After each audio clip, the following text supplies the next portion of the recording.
အဘိဓမ္မာပဋ္ဌာန်းဒေသနာတော်ယောဂယံတိုက်တွန်းနှိုးဆော်တော်ကာရပါဗျာယံသမတန္တတာတိသာသမန္တတော်ဝိနေစရေတတုပပတိရတော်နေယံဘုရိညာနာသမုဒ္ဒခောသရ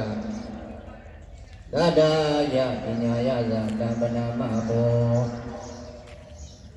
ဟောအဘိဓမ္မာဘောနောင်ယံပဋ္ဌာနာကေအဘိဓမ္မာပဋ္ဌာန်းတွင်ဘောတိကိုညူမကြွတော်မူကုန်၏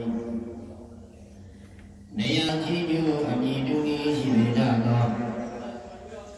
ညာနာသမုဒ္ဒခောသရပေတတ်သော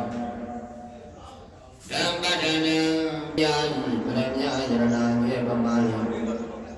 ယောဝါရှိနယတတ္တတ္တယံ၎င်းပညာ